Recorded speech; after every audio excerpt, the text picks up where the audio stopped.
நள்ளிரவு. மழை மெதுவாக தூறுகிறது. தெருவிளக்குகள் மங்கலாக ஒளிர்கின்றன. தூரத்தில் ஒரு நாய் குரைக்கிறது. காற்றில் ஒரு அமானுஷ்யமான அமைதி. ஒரு குப்பை தொட்டிக்கு அருகே ஒரு உடல் கிடக்கிறது. இளம்பெண்ணின் உடல் இரத்தக்கரையுடன். அவளது கையில் ஒரு முறிந்த கண்ணாடி துண்டு.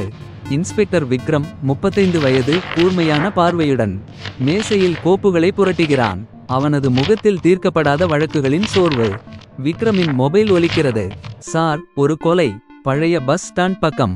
விக்ரம் உடனே எழுந்து கோட்டை அணிகிறான். விக்ரம் மழையில் நனைந்தபடி குற்ற இடத்தை அடைகிறான். காவலர்கள் பிணத்தை சுற்றி நிற்கின்றனர். ஒரு காவலன், பெயர் தெரியல சார், ஆனா இவளுக்கு யாரோ எதிரி இருக்கு. விக்ரம் பிணத்தின் கையில் உள்ள கண்ணாடி துண்டை ஆராய்கிறான். அதில் ஒரு மங்கலான முத்திரை, ஒரு பாம்பு சின்னம். பிணமாக கிடந்த பெண் மாயா, 28 வயது. சந்தையில் வேகமாக நடக்கிறாள். அவளை யாரோ தொடர்கிறார்கள். அவள் முகத்தில் பயம். விக்ரம் அருகில் உள்ள ஒரு கடையின் CCTVயை சோதிக்கிறான்.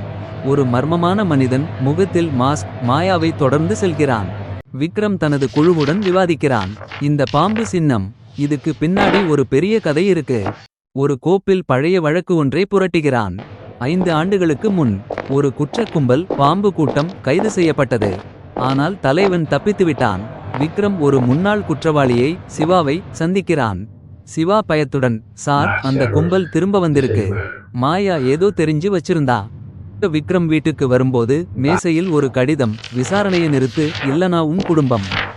விக்ரம் கோபத்துடன் கடித்ததை கசக்குகிறான். மற்றொரு உடல் கண்டெடுக்கப்படுகிறது.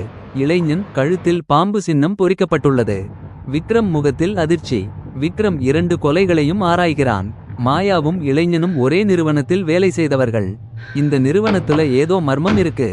விக்ரம் ஒரு பெரிய மருந்து நிறுவனத்தின் அலுவலகத்துக்கு செல்கிறான். மேலாளர் ராஜேஷ் பதட்டத்துடன் பேசுகிறான். விக்ரம் இரவில் அலுவலகத்தில் திருட்டுத்தனமாக நுழைகிறான். ஒரு மறைவான கோப்பில் பாம்பு சின்ன மருந்து குறித்த ஆவணங்களை காண்கிறான்.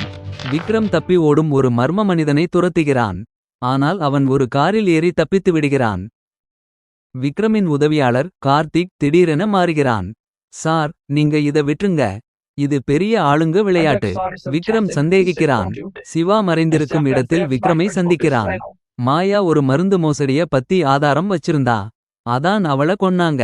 விக்ரம் ஒரு கிடங்கில் மர்ம மனிதனை பிடிக்க முயல்கிறான். ஆனால் அது ஒரு போரி. அவன் சுற்றி வளைக்கப்படுகிறான். விக்ரம் கும்பலுடன் சண்டையிடுகிறான். கத்தி, துப்பாக்கி, கைகலப்பு. ஒரு வழியாக தப்பிக்கிறான், ஆனால் காயமடைகிறான்.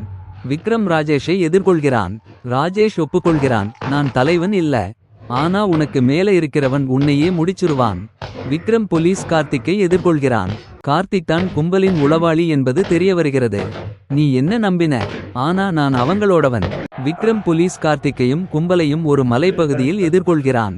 துப்பாக்கிச் சண்டை. கார்த்திக் விழுந்து இறக்கிறான். ஆனால் தலைவன் இன்னும் தப்பித்து விடுகிறான். விக்ரம் காயமடைந்து மலையை பார்க்கிறான். ஒரு காரின் ஒளி தூரத்தில் மறைகிறது. அவன் முனகுகிறான், இது முடியல, இன்னும் ஆரம்பம்தான்.